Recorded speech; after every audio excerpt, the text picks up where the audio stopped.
This is going to be episode 3 of wiring up the new control panel rack up to the Powerwall.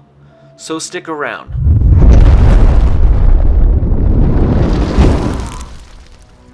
So the only thing we have left to do before we can test this baby out is hook up all the smaller wiring that goes from the terminal block on the back of the UPS over to the terminal block on the control panel rack. And of course the battery wires and the UPS wires, the big wires, the 2-gauge wires. Those are dangling off of the control panel rack, so we're going to route those over to the back of the UPS so everything is powered. And yeah, I'll just show you the wiring real quick and then we will get right into it. Alright, so here's all the wires that we have left to hook up pretty much inside the Powerwall. These ones are pretty much going to be for the UPS power supply and the extra LED lights and stuff like that. And this one right here is going to be connected to the other end of that 7S connection, which will be supplying 24 volts over to the stop button. And for the rest of the shunt trip power, this one right here is going to be running from the Powerwall over to the control panel. And the blue one is going to be the 24 volts, and the other two are going to be connected to the shunt trip. This one right here is going to be connected to the expansion board off of port 11 and 12, and this is also going to be connected to the shunt trip.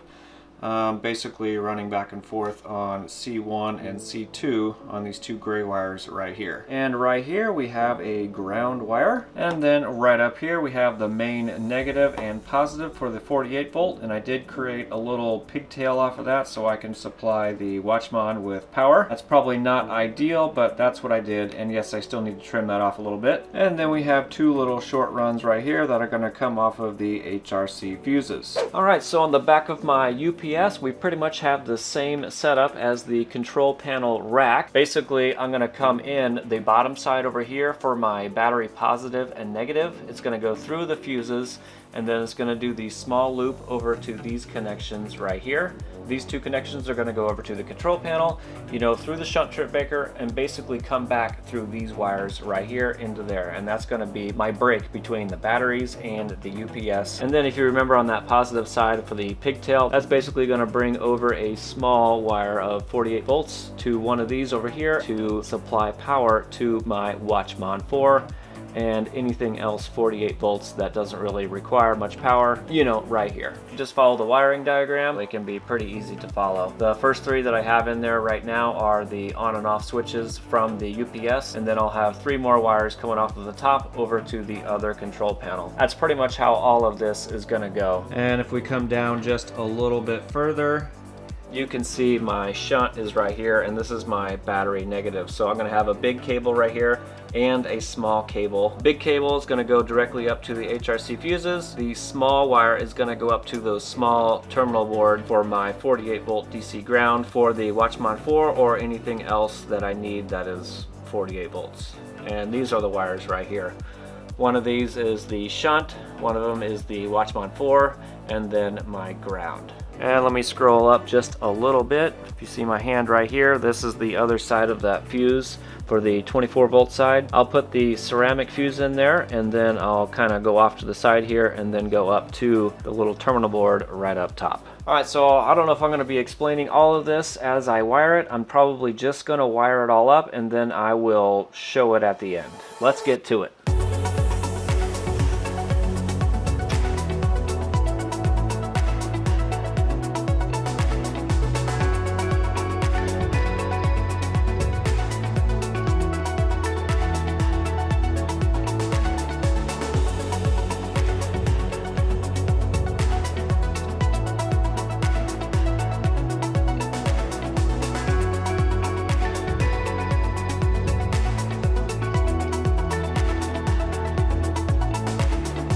Alright, well there wasn't a whole lot of room down here when I was hooking these up, but anyway, the shunt wires are going to be hooked up right here on the expansion board to pin 11 and pin 12. The blue wire is the positive and the gray is negative.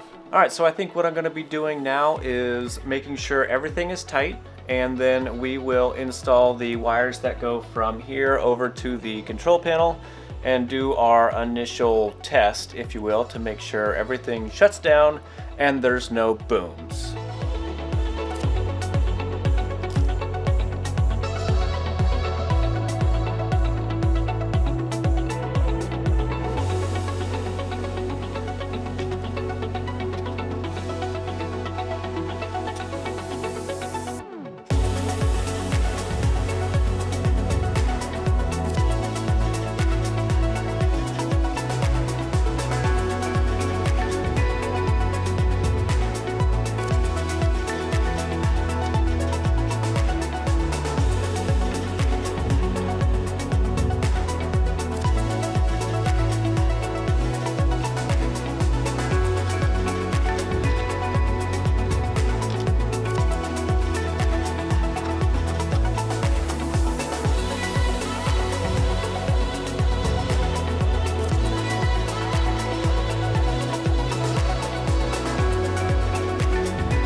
Alrighty, here's what one of those little jumpers look like. You just kind of snip it wherever you need it, and then you install it wherever you need. So these are kind of just placed where they're at, and then I'm going to push them all the way in.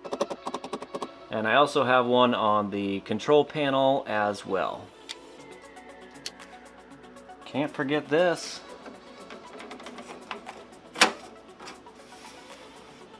Let's hope for no booms. No booms. Alright, so all we have left is to turn on the circuit breaker, and then after that the LED lights will turn on. I had the little 48 to 12 volt converter shut off with the circuit breaker just so it didn't try to draw down any more power.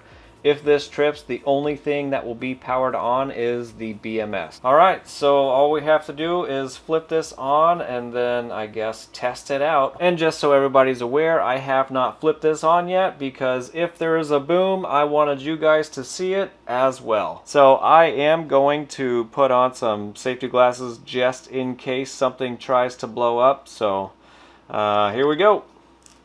Contact.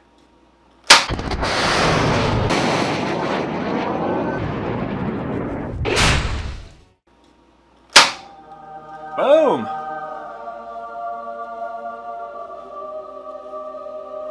Oh, why are those going out? Well, the lights are going out, but it was on there for a second. I'll have to see what's going on with that. Probably something stupid. You know, the darndest thing happened is, you know that little 48 to 12 volt converter that I hooked up for those LEDs? This one right here, somehow it was installed backwards. I'm not exactly sure who would do such a thing. I had it the opposite. Yeah, this was installed backwards. You know, it worked for like 2 seconds. It did take me a little while to figure this out. I mean, somebody missed this. Not sure who it was. Anyway, fast forward a few days and I was talking to Rowan down in Australia. He mentioned that he uses this brand called Meanwell and he got it from Mauser. I got mine from Amazon and it was like 30 bucks or something like that. So anyway, I actually already installed that and I drug all of this stuff over there, which I'm gonna show you right meow. And then we will do the demonstration of a critical event and pushing the stop button.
Alright, so what I did for hooking up the BMS and making it all work correctly was headed over to their website, of course, Patron.com, and searched through all their stuff and found the expansion board and all the pins and all that kind of stuff to hook it up. So I'm going to be using relay 1, which is 45 on here, and that is pins 11 and 12 right on the expansion board. And from there I clicked on connecting a relay to the expansion board for my examples. Here they're using relay 2, I used relay 1. So basically it's an open switch, and whenever there's a critical event, the switch will close and will close the shunt trip. Alright, so after I hooked up the wires, we're going to head over to the Patron software. Here is the main screen, and from here to set this up, we're going to go up to menu and then go to hardware and then go to expansion. Alright, so pretty much you get to choose your, whatever you're using. I'm using the Watchman 4 plus the expansion board, so I choose that one.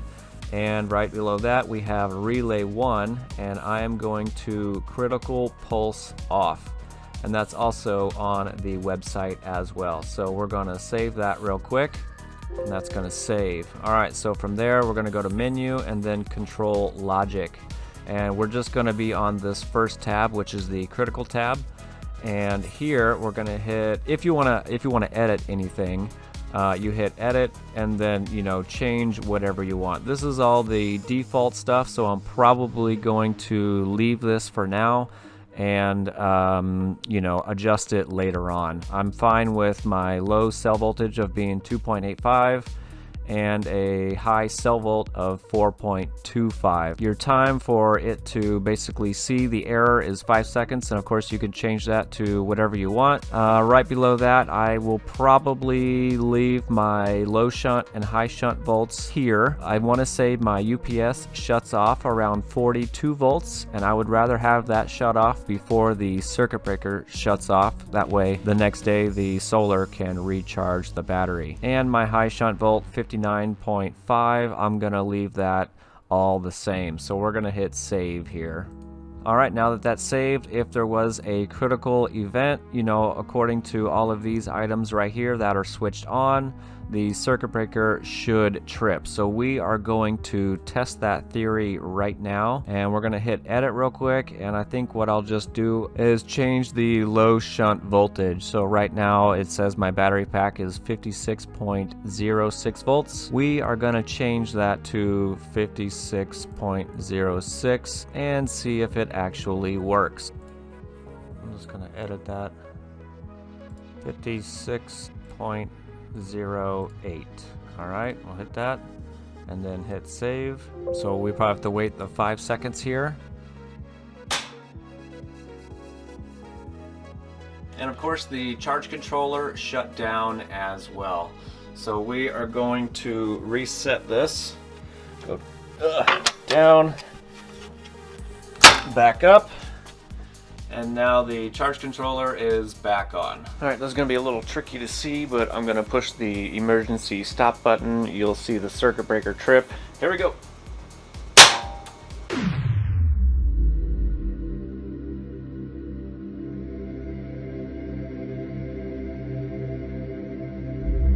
It's at 0 volts. So if I reset it, should start charging again here in a second. There we go. Now I'm charging again. But there's not a lot of sun out there anyway. Alrighty, well, there you go. It is all, well, pretty much complete. The only thing I still have to do is, of course, fill in, around the charge controller so it's kind of a more finished look. I did get a couple more of these fuses, so I did just throw those in there real quick. The other thing I guess I didn't show was the little computer in the back. I've got a little shelf right back there, and the small computer's back there, which is running that screen and all that kind of stuff. Another thing I need to do is put the rest of the solar panel wires in some conduit that go over to the back there. And you might not be able to see it very well, but from this old panel right here, I'm going through some conduit back there to the back there, and then I've got some wires run back to the back of the transfer switch right here, and that's how I'm running my refrigerator upstairs and my whole basement area. I guess whenever I do get a real inverter, you know, a lot of this stuff will change, but that might be a little bit of time. We will see. Another thing I do plan on doing whenever I get a real inverter, I can get rid of some of the larger cables. I might just cut a hole down here on the bottom side so I can put like a really big Anderson connector, and maybe the Anderson connector that has a couple other wires that go along with it.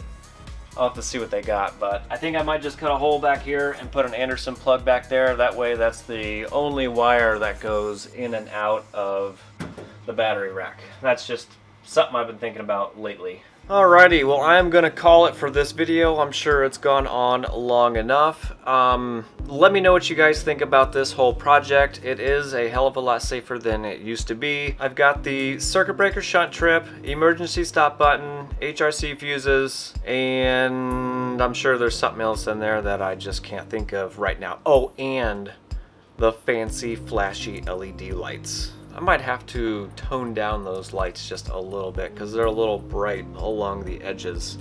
Maybe with some like white diffused paper or something. I'm not sure yet. Anyway, I've been wanting to do that forever and I just finally been able to do it. Anyway, let me know what you guys think. Is there anything in there that you think I might have missed, overlooked, or overdid? I definitely want to hear your guys' thoughts. So make sure you leave a comment down below if there's something I didn't explain very well, or if you want to see something more in detail. Put those comments down below as well. I think that's all I got. Don't forget to like, comment, and subscribe, and I will see you on the next one. Yeah, I don't know why I keep saying that, but I do. I'm gonna start over. And of course, the 2 power buttons are for the APC, UPC. Yeah, down to the DIN rails, or why do I want to call them DIN rails? All right, so the next connections, we're just gonna kinda. All right, I think I'm gonna connect these 2 right here, and these go to the UPC. Jesus. All right, here goes the struggle.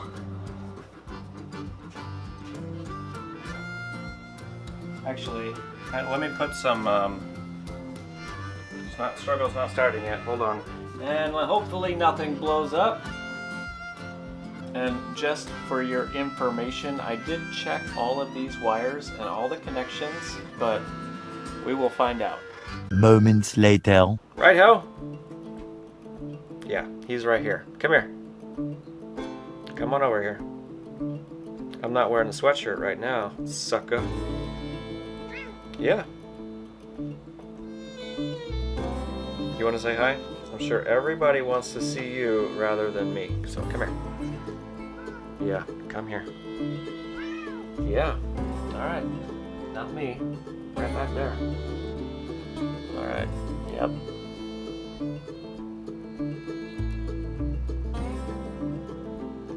My buddy. My buddy. My buddy and me. Look at the camera, dude. Look at the camera. Everybody wants to see you. Alright, so that's pretty much all we got. Don't forget to like, comment, and subscribe, and maybe we'll see you on another one. Right? Yeah. Alright, let's call it a day. Let's go to bed. I'm gonna lick my arm first, though. Right?